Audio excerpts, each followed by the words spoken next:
Hello guys, how you doing? Welcome back to the Free Hammers. It's Luke. Yeah, the news is out that David Moyes is our manager and Slav has gone. Obviously, Paul has done his video on Slav, and you know it's slightly recycled news now. A lot of it that David Moyes is in and Slav's gone.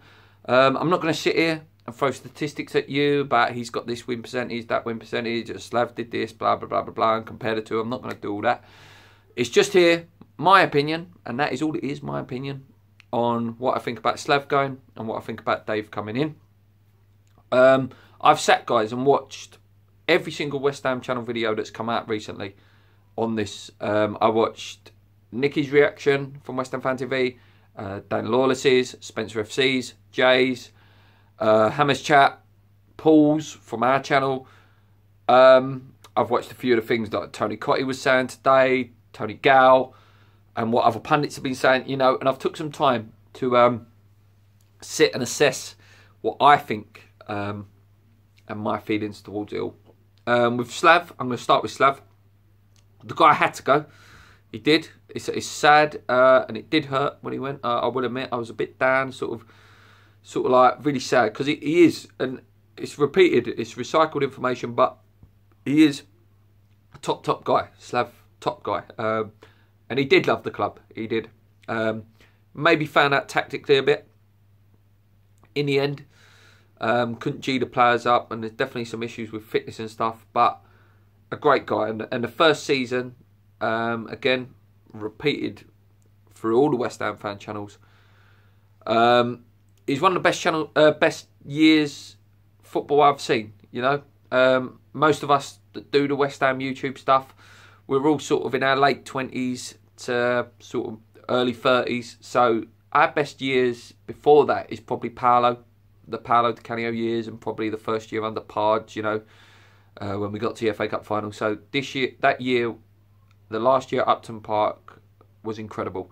Dimitri Payet, Magician, Lanzini, Antonio, fantastic results against Liverpool, Man City, United, Arsenal, and we come this close to Champions League that year, and I'll be forever grateful for that season from Slav. It's what inspired me to start the channel as well, just because it was so good. It was so good, and there was a real feel-good feeling about the club in that last year at Upton Park, and I really hope we can get that back one day. But you know, at the moment, the club is toxic. It really is a toxic place, you know. Not all the blame can be thrown at Slav as well. The board have got to take a lot of blame in not backing him in the first transfer window at the new stadium. How many players are left? What, 2 of that year? You know, Faguli's gone, Tor's gone, etc, etc, etc. There's no point listing them. We all know who's gone. That was our big chance, you know, when we went to that Olympic Stadium to make a statement. You know, there was still the hype and the good feeling that we're going into a new stadium off the back of the last season at Upton Park. We didn't use it, didn't galvanise it, and we were basically this summer playing catch up to it. We did sign some good players, Arnautovic, Hernandez, Zabaleta, Joe Hart coming in, all players that possibly we could have got last year, but we didn't. Some would argue that William Carvalho should have come through, and I agree. I agree they should have pushed harder to get William Carvalho in, and we may not have been in this sort of scenario. But, yeah. So, there's a lot to blame. There's a lot of poison in the club at the moment. Bald, obviously Slav with the players and stuff, not playing for him, and just lack of effort in general. The way the fans feel. So, yeah, Slav did have to go. He did. He really did. But, yeah, he's had to deal with a lot of stuff. The Payet saga, new stadium, Ball not backing him. So, you know, he just was in a no-win situation. I'm not going to sit here and say he's not tactically inept, because there definitely were some decisions that he made during his West Ham tenure that were questionable. You know, the Antonio at right back, even to this season, Hernandez on left wing. The insistence on keeping Noble in the team and other players in the team at a time when there was definitely need for change, that not wanting to play Tony Martinez, you know, the arguments with players like Amalfitano and people like that he definitely has some things to answer for. But yeah, for me, I'll take this moment to say thank you to Slav, like I say, for that last season, but it was time for him to go. So, moving on today. Well, not even today, it was sort of ringing around the stadium on Saturday, wasn't it, that David Moyes was coming in. When I first heard the news, I was a bit like, oh my God, really? Is this guy going to come in and inspire a group of guys that have got no confidence, no fitness, no passion, no drive at the moment? Is this guy going to come in, a guy that's just taken down Sunderland, coming off the back of Real Sociedad and the Manchester United job? I didn't want Moyes. I really didn't. You know, I thought we should have spent a bit of money.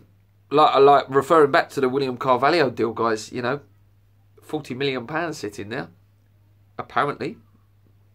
Telling me they can't go and spend 10 million and get a Marco Silva in, or 10 million to get Rafael Benitez in, or even Ronald Koeman to a certain extent.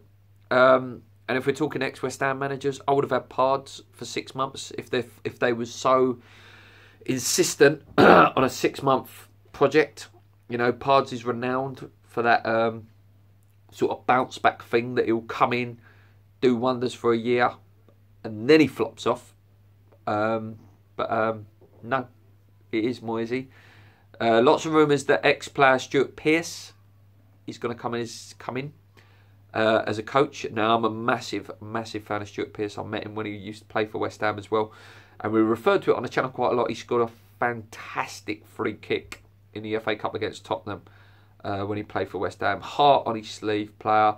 I remember he broke his leg against Southampton, I think it was, and he was actually stomping his leg into the floor, wanting to carry on playing. So if Stuart Pearce is to come in, just as a coach, nowhere near manager, he shouldn't be anywhere near the manager jobs anymore, but definitely as a coach, he will definitely, hopefully, G the players up. But yeah, all the Slavs back staff have gone as well. So on David Moyes, let's talk David Moyes, shall we? So yeah, I think, for me, he's bought himself another job. You know, he's walked in and got lucky. A few channels have said it. You know, if we was talking the David Moyes that left Everton for United, you would have bit your hand off for David Moyes at the time. You know, a real commodity of a manager, and I possibly would have even took him just after he left Manchester United as well. But at the moment, he's a bit of on a bad patch, you know. But okay, I'm going to look at positives. If I was a neutral fan looking in, so if I was a neutral pundit, and this is not my West Ham hat on here, I would say he's coming in and he knows this is his last chance, so he has to give it his all. You know, everything has to go into this West Ham project.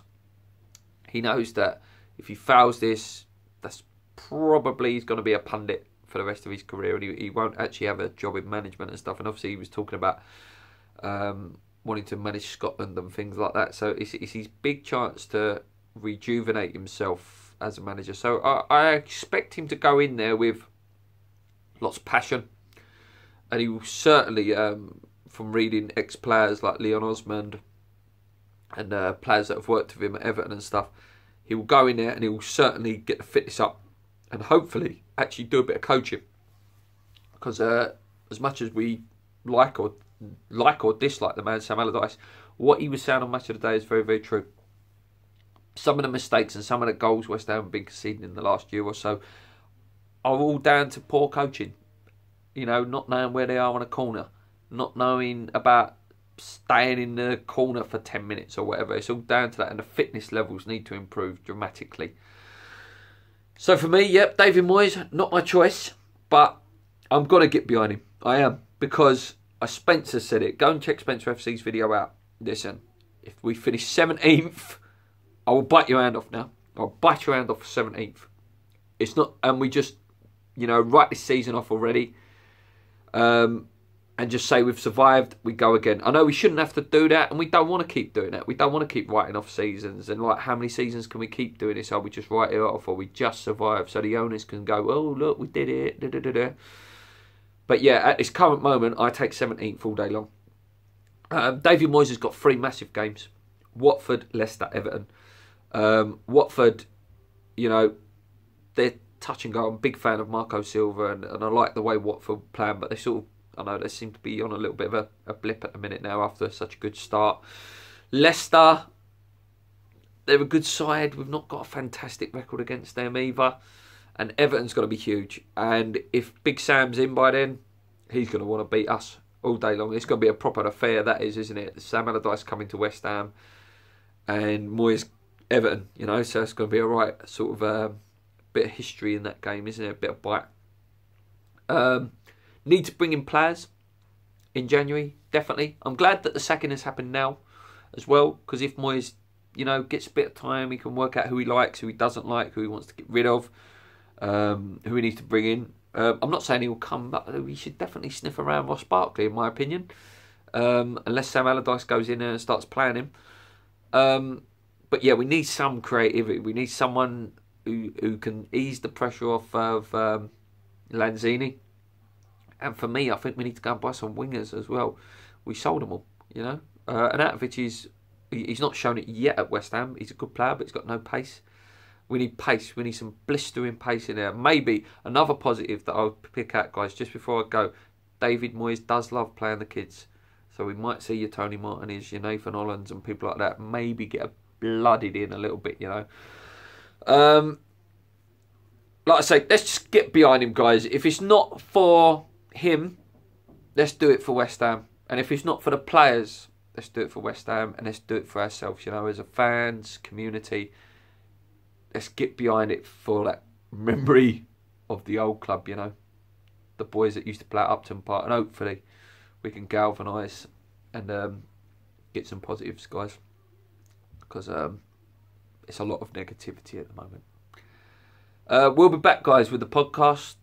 Be filming on Thursday, I believe. So if you've got any questions or any topics you would like covered, please get them in. Obviously, there's no games this week, so obviously I assume a lot of it's going to be about Moyes and Bilic and stuff. So yeah, let us know, guys. I've waffled on for too long. Hope you didn't get too bored. Until then, guys, keep believing if you can. Let's get behind the new bloke. As much as he's not our first choice and we didn't want him, let's get behind him. Come on, you irons. Let's go.